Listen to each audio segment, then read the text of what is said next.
Votre temps pour obtenir du Bitcoin bon marché est compté. Bonjour, bonne soirée, bon après-midi, où que vous soyez, quand vous êtes. Merci d'avoir regardé mes vidéos. Je m'appelle Davinci Jérémy. Je reste en vie ici à Dubaï en ce beau mardi.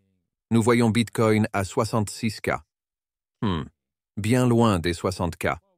Maintenant, est-ce que ça veut dire qu'on va aller beaucoup plus haut? Eh bien, nous allons en parler et bien plus encore dans l'épisode d'aujourd'hui.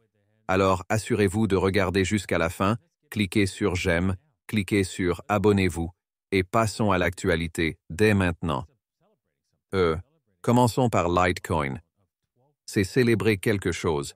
Il célèbre une nouvelle étape de 12,5 ans de disponibilité ininterrompue. Droite. Ils ont posté cela sur leur page Twitter, n'est-ce pas? Vraiment fiers de cette réalisation. Par rapport au Bitcoin, qui, vous le savez, n'a pas bénéficié d'une disponibilité de 100% au cours des 12 dernières années, 12 ans et demi, il y a eu des temps d'arrêt. Bien sûr, c'était au début de 2010. Et c'était en 2013 où Bitcoin a eu un petit problème avec un fork entre la version 7 et la version 8.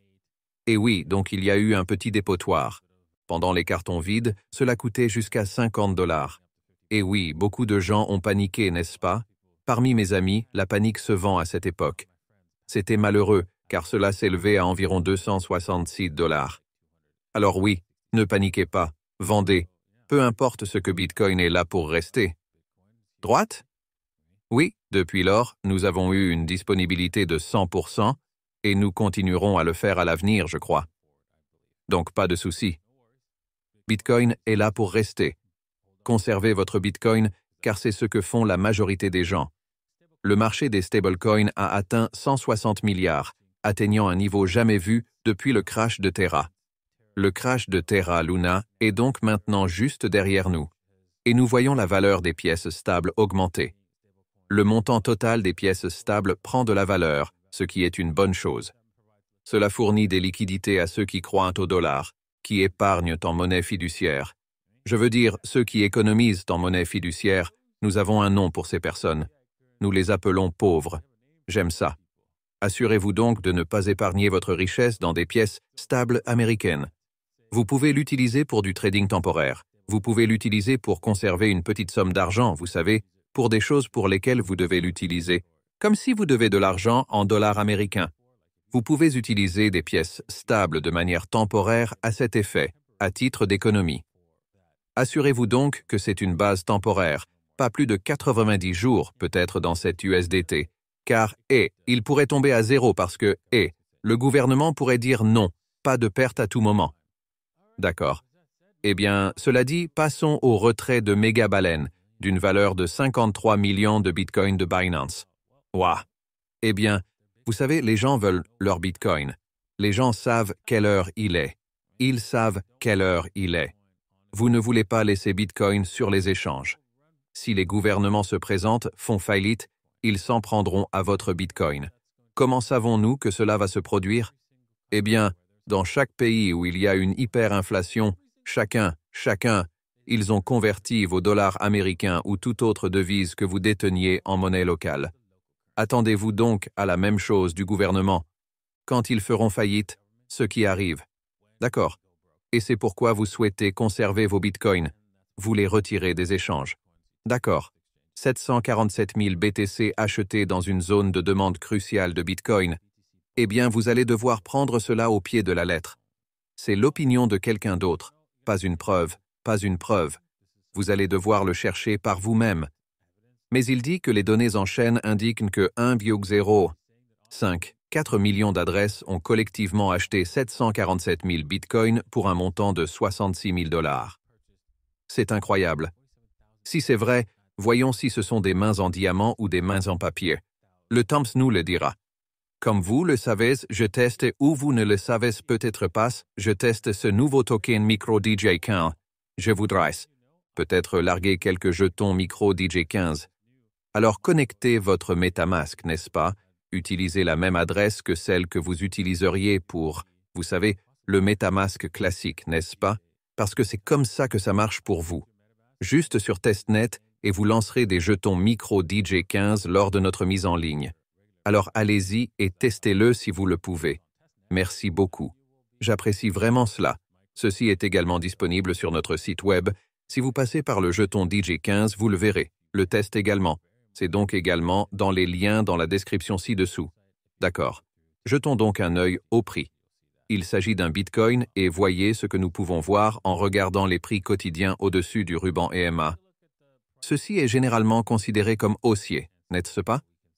Le ruban de l'EMA s'est rabattu et maintenant, pour la première fois depuis longtemps, je garde à l'esprit, vous savez, il s'est rabattu ici et est resté baissé. Et il était sur le point de baisser encore plus. Et puis ça s'est inversé. Je suis revenu ici à 42 000 heures, puis nous sommes partis. Est-ce que cela va être un retournement ou un retournement partiel, ou est-ce que ça va décoller? C'est la question. En général, non. En regardant, je dois l'admettre, n'est-ce pas? Je dois dire que ce n'est pas bon. Non, ce n'est pas bon, n'est-ce pas? Même si c'est positif, il y a beaucoup d'informations positives, n'est-ce pas? Ce n'est pas bon dans les charts, non? Nous devons donc accepter ce qui figure sur les graphiques et non ce que disent les fondamentaux du Bitcoin. Alors, sommes-nous déjà revenus au 61,8? Pas encore, 61,8 comme 67 ou 68 000 dollars. Je pense qu'une fois arrivés ici, nous devrons réévaluer la situation et probablement envisager de rechercher une position courte, commencer à rechercher une position courte dans cette zone. Un renversement possible ici est à cause de cela, nous devons dire que ce n'est pas bon. Maintenant, nous devons être prudents. Cela peut atteindre 70K juste avant que nous ne tombions en panne. Droite. Il n'y a donc pas de volume ici, même s'ils disent qu'il y a beaucoup d'achats de Bitcoin. Il n'y a pas de volume entrant. Donc, je ne sais pas. Je ne peux pas dire que ce soit une chose positive. D'accord. Donc, si vous êtes intéressé par le trading, vous pouvez le faire via toobit.davincij15.com, bybit.davincij15.com ou coinwdavincij15.com. Les liens se trouvent dans la description ci-dessous ou dans le commentaire de l'épingle. D'accord. En regardant Ethereum, Ethereum est de retour, n'a toujours pas dépassé sa résistance précédente, n'est-ce pas? J'ai établi ces lignes de résistance qui passent par le soutien, et le pays se bat avec acharnement. Donc, vous pouvez voir cela pendant que permettez-moi de zoomer là-dessus. Pour que vous puissiez voir la barre d'étoile de 100 $ est une résistance évidente ou une retouche quotidienne du 13 EMA. En regardant les 4 heures, cela ne semble pas brillant pour Ethereum. Une panne possible elle arrive ici, n'est-ce pas? Comme vous le savez, vous pouvez voir que cela pourrait être le cas. Je pense que si nous effectuons une analyse des lignes de tendance, voyons ici. Ouais, voilà. Donc si nous continuez si nous ne continuons pas sur cette ligne de tendance et provoquons l'inverse, et nous sommes ici de l'autre côté. C'est comme si c'était mauvais. Nous pourrions nous effondrer comme ça. Nous pourrions simplement sortir alors. Au revoir, n'est-ce pas? C'est comme quelque chose comme ça. Voyons donc ce qui se passe avec Ethereum. Je vais devoir garder un œil là-dessus s'il y a plus d'inconvénients sur les délais inférieurs. Voir ici todas les horas.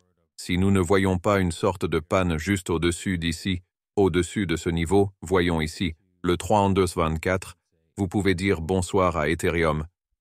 Non. Nous allons malheureusement beaucoup plus bas. Alors c'est comme ça, vous savez, allez. Ça monte et ça descend, mais finalement ça finit toujours plus haut. Cela vous donne donc la possibilité d'acheter. Les creux des creux, non? Qui vend à la baisse? C'est ainsi que fonctionne le marché. Il s'agit de prendre l'argent réel, le Bitcoin, aux personnes qui ne veulent pas le détenir. Très bien, merci d'avoir regardé. J'espère que vous avez apprécié l'épisode d'aujourd'hui et nous vous reverrons demain. Au revoir.